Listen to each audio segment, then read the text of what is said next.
एक समय की बात है, अंग देश नामक गांव में एक राजा राज्य करता था।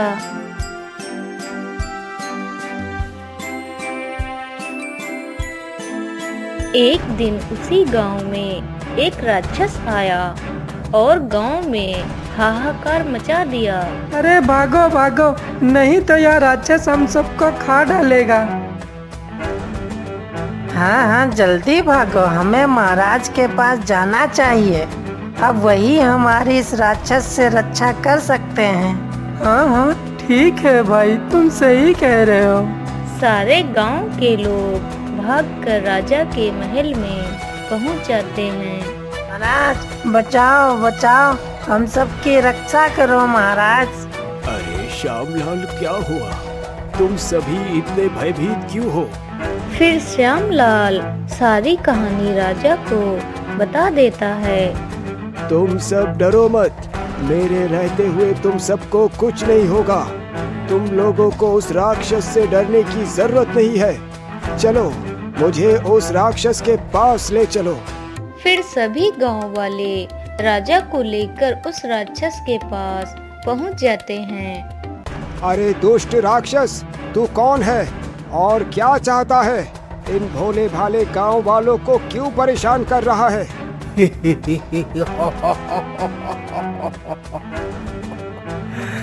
मैं अधकासुर हूँ। कल पूर्णिमा की रात है।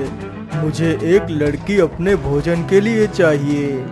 इतना बोलकर राक्षस एक लड़की को उठा लेता है। तभी महाराज का छोटा भाई विक्रम वहाँ पर आ जाता है। अरे दुष्ट, छोड़ दे उस लड़की को, नहीं तो मैं तुझे जीवित नहीं छोड़ूंगा। इतना बोलकर विक्रम राक्षस पर प्रहार कर देता है।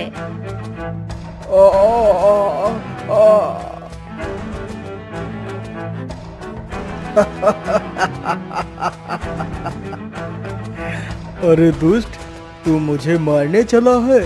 रुक, मैं तुझे अभी मजा चखाता हूँ। फिर राक्षस अपने जादू से विक्रम को एक अंगूठी में बदल देता है। यह सब देखकर राजा हैरान हो जाता है और सभी गांव वाले डर जाते हैं।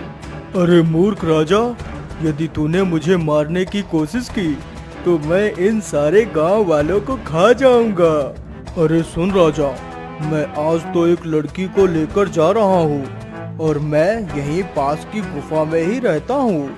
हर पूर्णिमा की रात को मुझे एक लड़की मेरे गुफा में मिल जानी चाहिए, नहीं तो मैं तुम सबको मारकर खा जाऊंगा। फिर राक्षस उस लड़की को लेकर वहां से चला जाता है।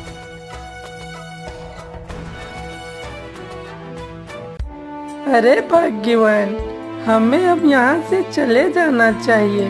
वह राक्षस धीरे धीरे करके सभी गांव वाली लड़कियों को तो खा चुका है। अब हमारी बेटी के प्राण संकट में हैं। हमें उसके प्राणों की रक्षा करनी होगी। हाँ हाँ स्वामी, तुम ठीक कह रहे हो। हमें यहाँ से जल्दी ही चले जाना चाहिए। भाग्यवान, तुम ज्यादा शोर मत करो, नहीं तो राक्षस को पता चल जाएगा। हम आज रात को ही चुपचाप निकल जाएंगे। फिर रात होते ही घनश्याम अपने परिवार को लेकर वहां से चला जाता है। वह चलते चलते एक दूसरे राज्य में पहुंच जाते हैं। भैया, मैं बहुत दूर से आया हूँ, मुझे रहने के लिए थोड़ी सी जगह चाहिए। तुम ऐसा करो, हमारे महाराज के पास चले जाओ, वह तुम्हारी मदद जरूर करेंगे। फिर घनश्याम महल की तरफ चला जाता है।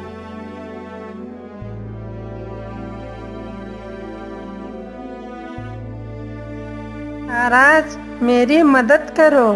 तुम कौन हो? महाराज, मैं अंग देश से आया हूँ। फिर घनश्याम अपनी सारी कहानी राजा को सुना देता है। तुम चिंता मत करो, मैं तुम्हारी मदद जरूर करूंगा। मंत्री जी, तुम घनश्याम को रहने के लिए एक घर और 100 सोने की मोहरें दे दो।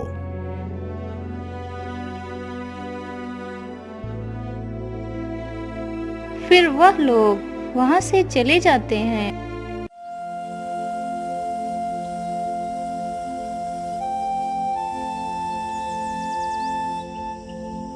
मंत्री जी, चलो, हमें उस राज्य की उस राक्षस से रक्षा करनी होगी, नहीं तो वो राक्षस उस राज्य को तहस नहस कर देगा। हाँ हाँ महाराज, तुम ठीक कह रहे हो, हमें वहाँ शीघ्र ही चलना चाहिए। इतना बोलकर राजा और मंत्री वहां से निकल पड़ते हैं। चलते चलते उन्हें दोपहर हो जाती है। मंत्री जी, मैं बहुत थक गया हूँ और मुझे बहुत जोर की प्यास लगी है। महाराज, थोड़ी दूर और चलते हैं, शायद हमें कहीं पानी मिल ही जाए। महाराज, उधर देखो, मुझे लगता है कि वहाँ पर एक नदी है, हम चलकर वहाँ पानी पी लेते हैं।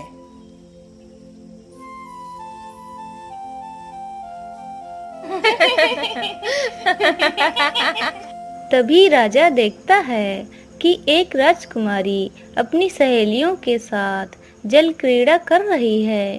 अरे सखी, जरा उधर देखो, हमें कोई छुप छुप कर देख रहा है। अरे, यह कितना सुंदर राजकुमार है, काश मेरा विवाह इससे हो जाए। राजकुमारी इतना सोच ही रही थी कि तभी राजा उसके पास पहुंच जाता है। हे सुंदरी, तुम कौन हो? मैं इस राज्य की राजकुमारी हूँ। क्या तुम राजा अकबर की पुत्री हो? हाँ हाँ, लेकिन आपको मेरे पिता का नाम कैसे पता? हाँ हाँ, मैं उनसे ही मिलने आया हूँ। क्या तुम मुझे अपने पिता के पास ले जा सकती हो? हाँ, क्यों नहीं, चलो मेरे साथ। फिर वह लोग महल चले जाते हैं। पिताजी, ये आपसे मिलना चाहते हैं। प्रणाम महाराज।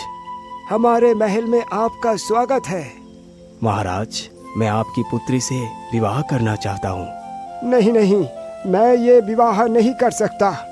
महाराज, आप विवाह के लिए क्यों मना कर रहे हैं? फिर राजा सारी बात सत्यसेन को बता देता है।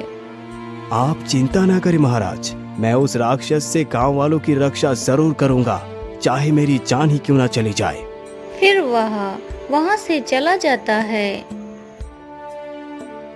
अब मैं क्या करूं? कैसे उस राक्षस को मारूं? मैं ऐसा करता हूं, उन्हीं बाबा के पास जाता हूं, वो जरूर मेरी सहायता करेंगे। फिर सत्यसेन बाबा के पास पहुंच जाता है। बाबा, आंखें खोलिए बाबा, मेरी सहायता कीजिए। क्या हुआ पुत्र, तुम इतने परेशान क्यों हो? सत्यसेन सारी कहानी बाबा को सुना देता है। उस राक्षस को मारने का उपाय तो है, लेकिन बहुत ही कठिन है। आप मुझे बस उपाय बता दीजिए बाबा कि क्या करना है। अच्छा ठीक है, बताता हूँ। यहाँ से 388 कोस पर विजयनगर है। वही गांव के पास एक गुफा है। उस गुफा में कर्ण के कवच कुंडल है। अगर किसी प्रकार से वो तुम्हें मिल जाए तो राक्षस को मारना आसान होगा। ठीक है बाबा, अब मैं चलता हूँ।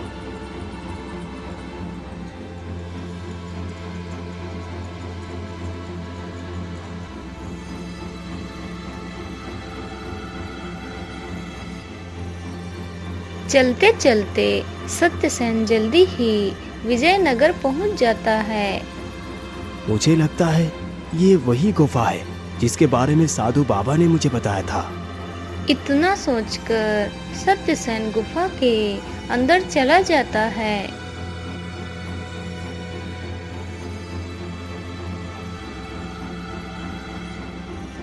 अरे, कवच कुंडल तो कहीं दिखाई नहीं दे रहे। साधु बाबा ने तो यही बताया था। मैं ऐसा करता हूँ और अंदर जाकर देखता हूँ, शायद मुझे मिल जाए।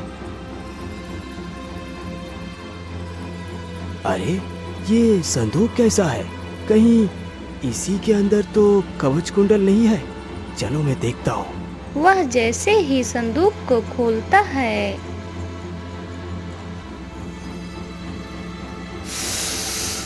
अरे दुष्ट, यहाँ से चला जा, नहीं तो मैं तुझे मार दूंगा। नहीं नहीं, मैं ऐसे नहीं चाहूँगा। मैं कवच कुंडल लेकर ही जाऊँगा।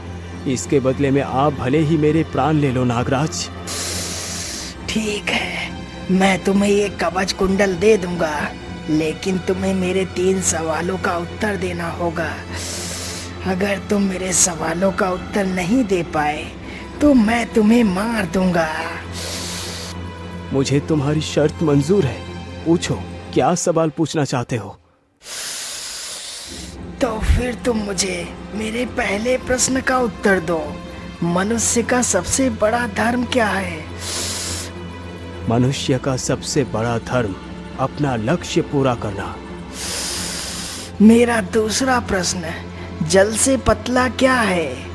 जल से पतला ज्ञान है, जिसकी धारा अज्ञान की चट्टान को काट कर बहती है।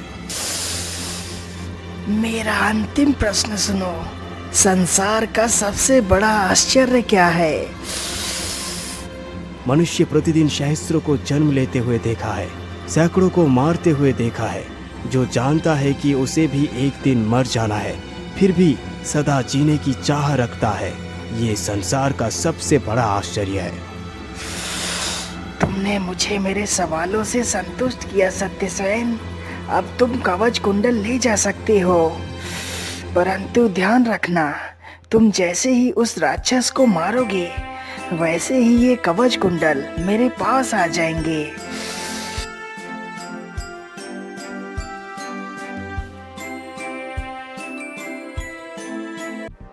हे प्रभु, मैं क्या करूं? कैसे अपनी पुत्री की रक्षा करूं? सत्यसेन तो अभी तक नहीं आया। इतने में ही सत्यसेन वहां आ जाता है। महाराज, मुझे उस गुफा के पास ले चलो। ठीक है, चलो मेरे साथ। सत्यसेन और सभी गांव वाले राजा के साथ उस गुफा के पास पहुंच जाते हैं। फिर सत्यसेन राजकुमारी को लेकर गुफा के अंदर चला जाता है। अरे, ये दुष्ट राक्षस तो अभी सो रहा है। मैं ऐसा करता हूँ कि मैं उस पत्थर के पीछे छिप जाता हूँ और तुम इस राक्षस को उठाना। जैसे ही वो तुम्हें खाने की कोशिश करेगा, मैं उसे मार दूंगा। इतना बोलकर सत्यसेन पत्थर के पीछे छिप जाता है। फिर राजकुमारी उस राक्षस को उठा देती है।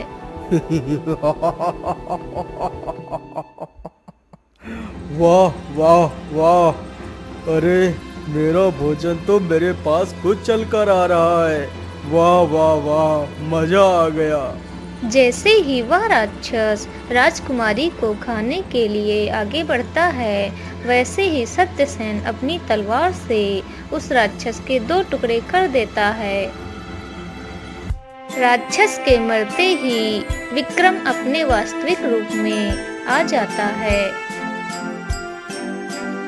यह सब देखकर राजा और गांव वाले बहुत खुश हो जाते हैं। वाह वाह पुत्र, तुम तो कितने बहादुर हो। मैं अपनी पुत्री का विवाह तुम्हारे साथ करने के लिए तैयार हूँ। राजा बड़ी धूमधाम से उन दोनों का विवाह कर देता है।